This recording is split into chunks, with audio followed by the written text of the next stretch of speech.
Jenius Medis. Sebelum lanjut, bagi yang belum subscribe Cafe Novel, silahkan subscribe dan aktifkan lonceng notifikasi supaya tidak ketinggalan update terbaru dari kami. Jangan lupa juga tinggalkan like, komen dan share video ke medsos yang sahabat punya. Oke lanjut. Bab 2372-2374. Pada saat yang sama, di aula villa, Wen Renzong dan tetua Taihua tiba dengan tergesa-gesa. Mo Tianqing mengusir tamu-tamu lain, dan kemudian menerima mereka sendirian. Setelah beberapa salam, Mo Saqian memasuki ruang tamu, mendatanginya dan membisikkan beberapa patah kata. Oh.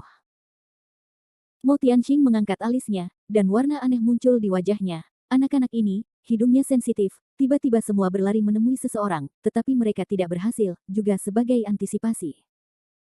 Mo Lingyan tidak datang, tentu saja dia khawatir, jadi begitu Mo Kaihe dan yang lainnya pergi, dia mengatur agar Mo Saqian menanyakan kabar tersebut. Alhasil, kemarin sekelompok besar orang pergi menjemput Mo Lingyan, dan semuanya gagal.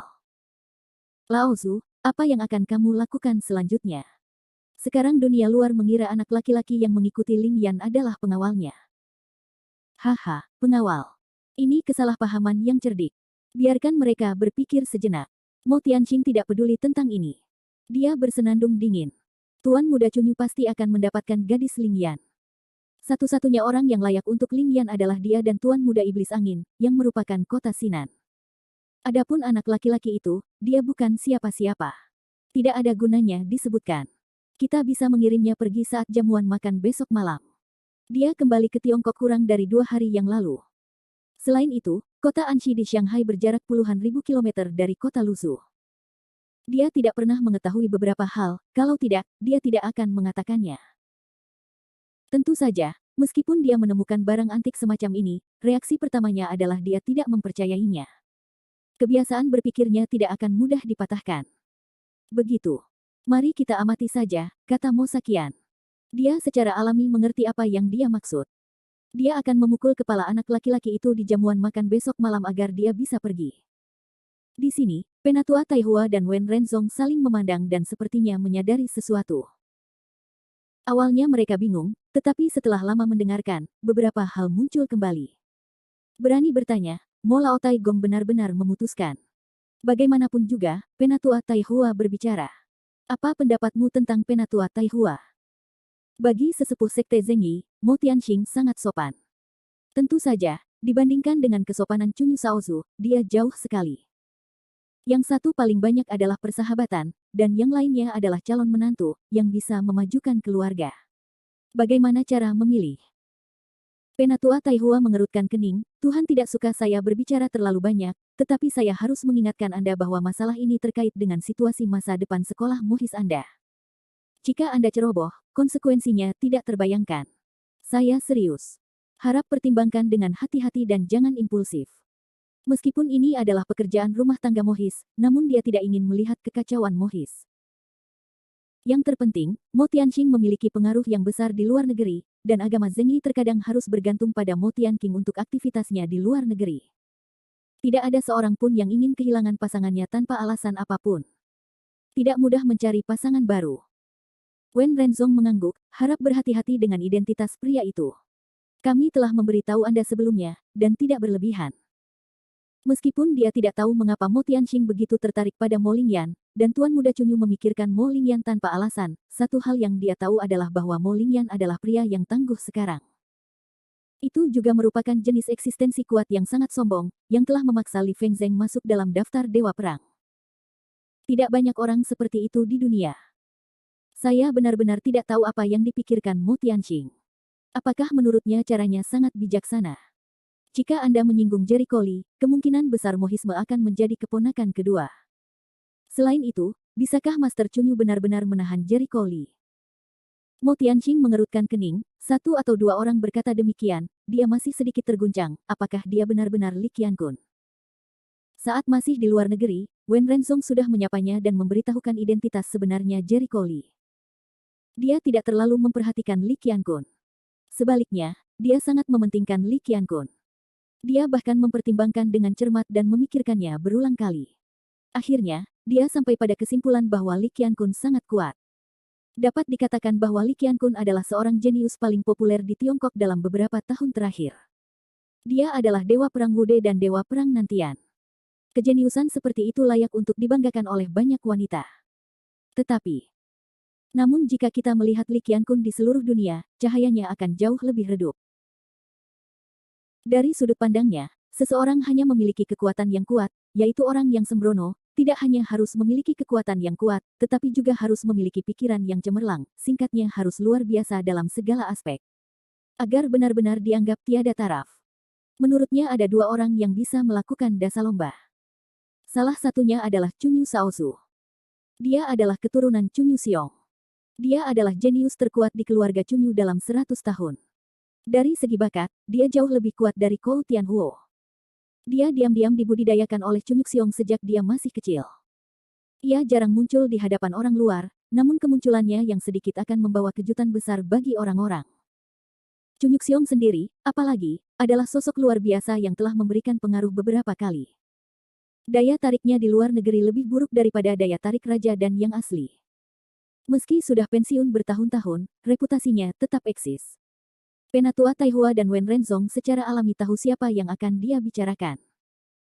Begitu dia siap untuk berbicara, Mo Tianxing memimpin dan berkata, "Saya mengerti maksud Anda, tetapi Tuan Muda Chunyu bukanlah kebanggaan saya. Dia sudah berada di antara yang abadi ketika dia masih muda, dan kakeknya adalah Chunyu Xiong. Pada waktunya, dia akan melampaui Chunyu Xiong. Terlebih lagi, semua yang telah dilakukan Chunyu Xiong di luar negeri selama bertahun-tahun cepat atau lambat akan menjadi miliknya. Aku bukan apa-apa di depannya." Kata-kata ini membuat dua orang sengit satu Zeng segera mengerutkan kening. Mereka harus mengakui bahwa itu sangat bagus untuk Tuan Muda. Sekalipun dia murni dengan cahaya kelahiran, itu mengerikan. Dan kemudian ada Tuan Muda Iblis Angin. Dia mungkin sedikit lebih buruk daripada Tuan Muda Chunyu, tapi menurutku kalian berdua harus sangat jelas tentang nama Dewa Iblis Angin. Dia adalah orang paling kuat di Jepang. Bagaimana bisakah kuil leluhurnya menjadi miskin? Tuan Muda Iblis Angin mungkin tidak sebaik Chunyu dalam seni bela diri, tetapi Anda pasti pernah mendengar tentang kemampuan bisnisnya. Mendengar ini, wajah Penatua Taihua sedikit berubah. Dia masih baik-baik saja, karena dia telah tinggal di Tiongkok sepanjang tahun dan hanya tahu sedikit tentang urusan luar negeri. Namun, dia juga pernah mendengar nama Tuan Muda Iblis Angin. Tapi Wen Renzong terutama bertanggung jawab atas urusan luar negeri Asosiasi Alkemis, jadi dia tahu banyak tentang Tuan Muda Iblis Angin.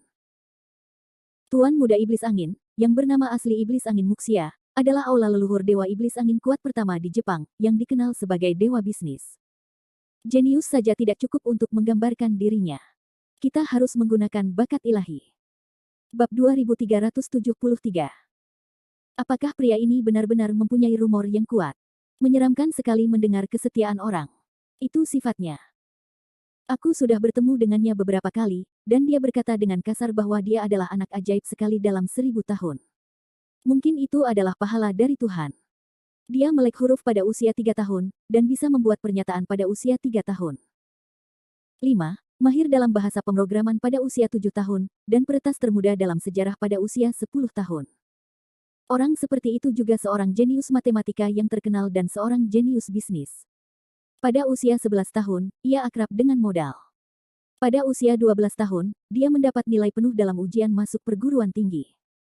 Pada tahun yang sama, dia menerbitkan makalah akademik SCI Keuangan dan terpilih menjadi jurnal profesional regional. Anak berusia 13 tahun membantu keluarga Iblis Angin untuk menyerang arsip internasional, membersihkan semua berita negatif tentang keluarga Iblis Angin, tetapi diblokir oleh lebih dari 10 selebriti papan atas. Ini bukanlah akhir. Pada usia 14 tahun, dia memasuki Amerika Serikat dan mulai bermain keuangan pada tahun pertama. Ia membuat perusahaan investasi sekuritas di ambang kebangkrutan, dengan nilai pasar ratusan juta. Ketika dia berusia 16 tahun, 36 perusahaan tempat dia berinvestasi menjadi publik, dan dia menjadi orang terkaya termuda di bawah usia 30 tahun di Amerika Serikat sekaligus, dan menjadi tamu dari perusahaan-perusahaan besar. Banyak perusahaan yang berada di ambang kerugian datang kepadanya untuk meminta nasihat. Hanya dalam beberapa bulan, ia mengubah kerugian menjadi keuntungan dan membuat mitos bisnis. Ada begitu banyak orang yang datang kepadanya setiap hari untuk belajar darinya. Mendengar pidatonya, Tetua Taihua dan Wen Renzong terkejut. Katakan padaku, berapa nilainya sekarang? Dia mengulurkan tangan dan mengacungkan 3 jari. 30 miliar. Tidak, 300 miliar dolar. Dia baru berusia 26 tahun sekarang, dan itu hanya milik pribadinya. Dia belum memasukkan semua jenis perusahaan investasi dan perusahaan sekuritas atas namanya. Ini pasti akan menembus triliunan dolar. Tahukah Anda berapa banyak uang yang dia bawa saat pertama kali pergi ke Amerika? Cukup banyak, bukan? Wen Renzong secara tidak sadar berpikir bahwa bagaimanapun juga, akan membutuhkan banyak uang untuk membuat perusahaan yang hampir bangkrut mengubah kerugian menjadi keuntungan dan mengembalikan nilai pasar lebih dari 100 juta. Salah. Mo Sakian menggelengkan kepalanya dan dengan sungguh-sungguh menjawab, keluarganya mengirimnya ke Amerika Serikat dan pergi. Dia hanya membawa 10 dolar, yang cukup untuk mengisi perutnya. Di hari yang sama, dia bergabung dengan perusahaan yang akan tutup. Hanya butuh 3 hari baginya untuk mengubah perusahaannya menjadi untung. Bahkan penatua Taihua, yang tidak terlalu paham tentang uang, merasa takut. Tidak heran jika Tuan Muda Iblis Angin disebut Sencai. Bakat bisnis seperti ini hanyalah pahala dari Tuhan. Itulah bakat sebenarnya. Bukan bakat yang ditonjolkan. Tuan Muda Iblis Angin disebut sebagai jenius pertama di dunia bisnis. Bukan karena dia baru berusia 26 tahun sekarang. Dalam beberapa tahun, orang terkaya di dunia harus digantikan. Dalam suaranya, dia mengungkapkan kekaguman dan kekaguman. Sejujurnya, dia bertanya pada dirinya sendiri bahwa bakatnya luar biasa, tapi itu jauh lebih rendah daripada keterampilan bisnis Tuan Muda Iblis Angin. He Sengliang lahir saat Yu lahir. Mo Tianqing memandangi dua orang yang bermartabat itu dan berkata sambil tersenyum, jika kamu hanya berbicara tentang seni bela diri, maka Li Qiankun benar-benar layak dipuji, tetapi dunia ini tidak hanya berbicara tentang kekuatan. Saya tidak terlalu memikirkannya. Tentu saja, saya punya alasan sendiri. Menurutnya, baik Chunyu maupun Feng Mo berada di atas Li Qiankun. Ini. Wen Renzong membuka mulutnya dan ingin mengatakan sesuatu. Mo Tianqing berkata lagi, saya tahu Anda ingin mengatakan bahwa uang bukanlah segalanya, kekuatan adalah yang pertama. Tapi jangan lupa bahwa ada Dewa Iblis Angin di belakang Tuan Muda Iblis Angin.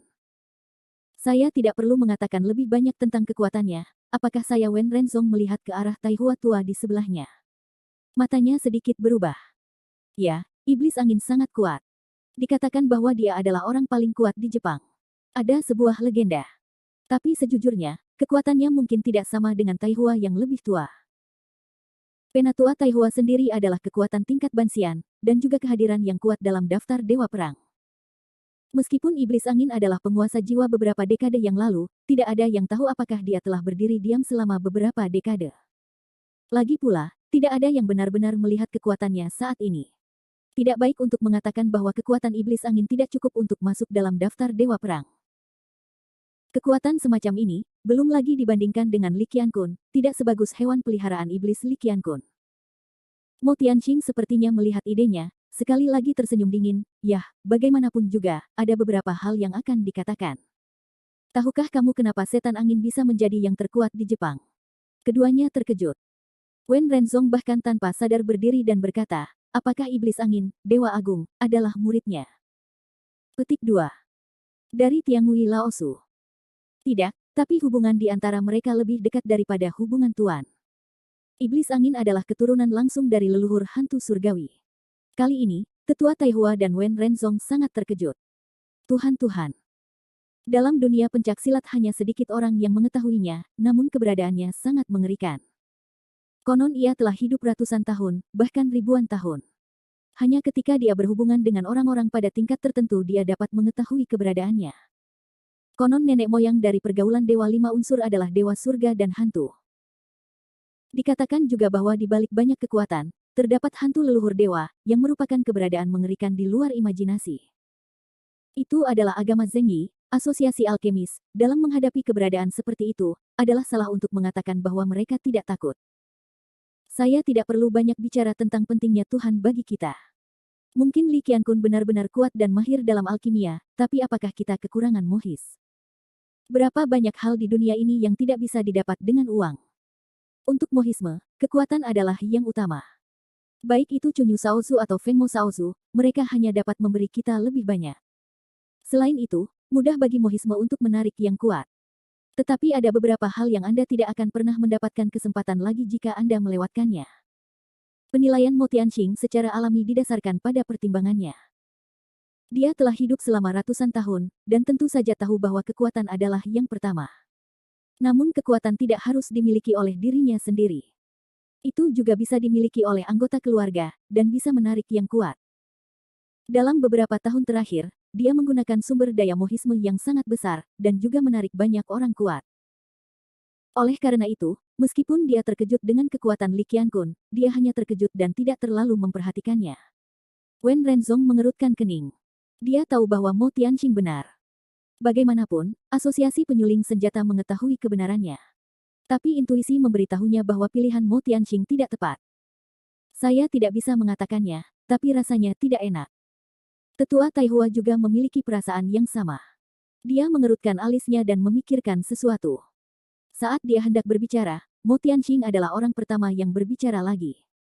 Saya membuat keputusan ini dengan hati-hati, dan Anda tidak perlu mengatakan apa-apa lagi. Penatua Taihua membuka mulut, intuisi memberitahunya lagi, Mo Tianqing salah. Tapi kenapa dia merasa seperti itu? Ini aneh. Dia tidak mengerti. Wen Renzong juga tidak memahaminya.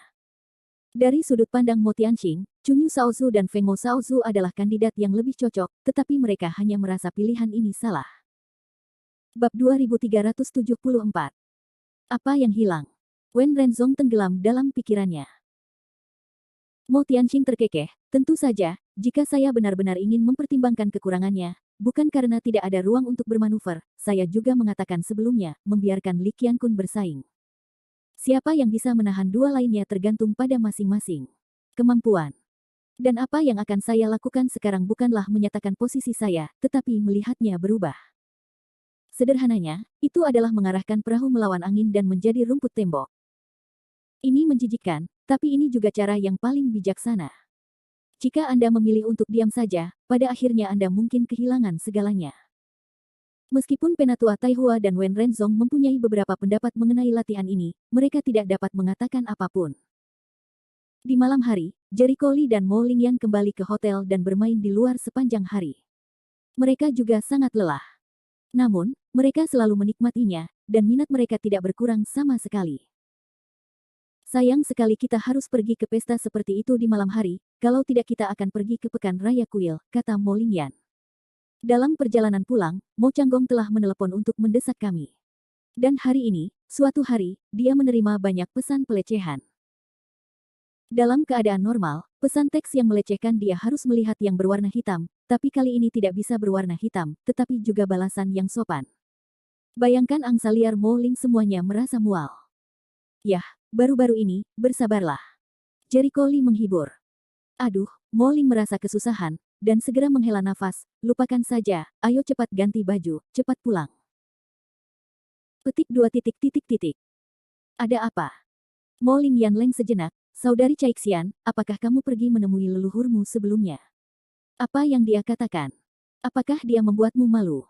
Peri warna tinta di sana sangat malu. Dia tidak tahu bagaimana cara membuka mulutnya. Dia hanya menghela nafas. Angsa liar Mo Ling segera mengerti, mereka membuat masalah untukmu. Saya berkata, rasanya tidak enak. Ling Yan, kamu harus berhati-hati besok malam. Peri warna tinta hanya bisa mengingatkan. Aku mengerti. Aku akan berhati-hati. Setelah menutup telepon, Mo Ling Yan tidak menganggapnya serius. Awalnya, dia tidak berharap Mo Tianqing dan yang lainnya bersikap baik, jadi dia tidak memiliki harapan apapun. Tentu saja tidak akan ada kekecewaan. Hotel Den Haag. Ini adalah hotel yang sangat terkenal di kota Haiyan. Hari ini, Mo Changgong sangat berterus terang dan langsung memadati seluruh hotel. Begitu Jericho Lee dan Mo Lingyan tiba di hotel, mereka melihat banyak mobil mewah diparkir di luar. Suatu saat, mereka mengira ini bukanlah pesta pribadi, melainkan pesta makan malam untuk anggota Dewan Senior. Ayo pergi. Mo Lingyan juga terbiasa dengan mobil mewah. Reaksinya sangat datar. Dia meraih lengan Jericho Lee dan mereka berjalan ke aula hotel sambil bergandengan tangan. Di aula, sekelompok pria dan wanita cantik berpakaian bagus, dan beberapa bintang juga terlihat. Semua orang berdandan untuk hadir. Sebaliknya, pakaian Jericho Lee biasa saja, tapi dia tidak terlalu mempedulikannya. Sepupu Lingyan, kamu akhirnya sampai di sini. Semua orang sudah lama menunggumu. Begitu mereka tiba, seorang pria tampan dengan tuxedo dan dasi datang sambil tersenyum hangat. Kata-katanya membuat aula hotel sedikit sunyi, dan banyak orang langsung melihatnya. Apakah kamu Mo Changgong? Lewat aksennya, Mo Lingyan langsung membedakannya, lagi pula sebelum Mo Changgong memanggilnya, dia masih ingat aksennya. Mo Changgong ini adalah salah satu dari 20 generasi cucu Mo Tianqing. Namun menurut senioritasnya, ia masih menduduki jabatan tinggi. Pakaian dan pakaiannya sangat bijaksana pada pandangan pertama, dan perilakunya jelas terlatih secara profesional, dan dia sering menghadiri acara-acara seperti itu. Bahkan Mo Lingyan sendiri tidak berani mengatakan bahwa dia akan melakukan lebih baik daripada Mo Changgong dalam hal etiket. Tentu saja, dia tidak jarang, karena etiket tetaplah etiket. Konyol sekali mengamati seseorang melalui etiket. Siapa yang tahu bahwa di bawah etiket sopan Mo Changgong, apakah ada wajah binatang yang menyamar? Ya. Bagaimana kabarmu, sepupu Lingyan? Selamat datang Mo Changgong melihat Mo Lingyan dengan temperamen luar biasa dan penampilan cantik, dan sedikit warna menakjubkan muncul di matanya. Dari segi penampilan, Mo Lingyan mungkin bukan yang paling menonjol. Bahkan Mo Changgong telah melihat sesuatu yang lebih cantik darinya, tetapi temperamennya jarang. Mo Changgong dengan sopan mengulurkan tangannya. Mo Lingyan bahkan tidak melihatnya dan tidak bermaksud mengulurkan tangannya. Itu bukan karena dia takut pada Jericho Lee akan cemburu.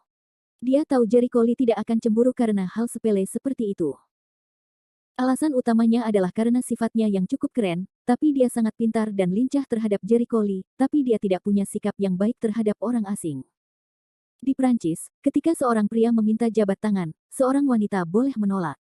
Etiket ini tidak asing lagi bagi Mo Changgong. Dalam hal ini, Mo Changgong benar-benar malu. Dia segera menemukan cara untuk tetap menghormati dirinya sendiri. Dia segera berbalik dan bertepuk tangan pada orang-orang di aula. Semuanya diam. Dengarkan aku, mari kita sambut Nona Mo untuk datang ke sini. Tidakkah kalian menyambutnya secepat mungkin? Begitu suara itu turun, terdengar tepuk tangan meriah. Orang-orang ini jelas diatur oleh Mo Changgong, dengan sengaja melakukan pertempuran seperti itu, yang satu untuk menunjukkan ketulusan, yang lain untuk mengingatkan semua tamu, identitas Mo Lingyan sangat tidak biasa. Tentu saja, ini juga tergantung pada wajah Mo Tianqing, jika tidak, Mo Changgong tidak akan bersusah payah. Atas tindakan yang disengaja dari orang-orang ini, Mo Lingyan sama sekali tidak dingin, ekspresinya selalu tenang, seolah sama sekali tidak tergerak. Akar dari ini adalah dia tidak peduli dengan wajah Mo Tianqing sejak awal. Dia tahu bahwa kebaikan tiba-tiba Mo Tianqing kepada mohisme adalah sebuah konspirasi. Aneh kalau dia bisa tampil baik. Selain itu, meskipun semua orang bertepuk tangan dan menyambutnya, dia sebenarnya banyak berpikir setelah pengingat Mo Bingyuan hari itu. Selama sebuah keluarga kuat, setelah beberapa generasi bereproduksi, hati masyarakat lambat laun akan berubah. Hal ini berlaku bagi mohisme di Provinsi Huizhou, dan tidak terkecuali mohisme di luar negeri. Berapa banyak keturunan Mo Tianqing yang menantikan pemisahan keluarga dan mendapatkan harta benda? Pasti ada banyak. Jadi Mo Lingyan memperhatikan bahwa banyak orang memandang diri mereka sendiri dengan kewaspadaan, seolah-olah mereka takut dia akan merampas sumber daya mereka. Tentu saja, dia sangat jelas bahwa meskipun dia menjelaskan di depan orang-orang ini bahwa dia tidak tertarik dengan sumber daya dan properti Mo Tianqing, orang-orang ini tidak akan mempercayainya. Bagaimana orang-orang ini percaya bahwa dia tidak akan mengancam mereka?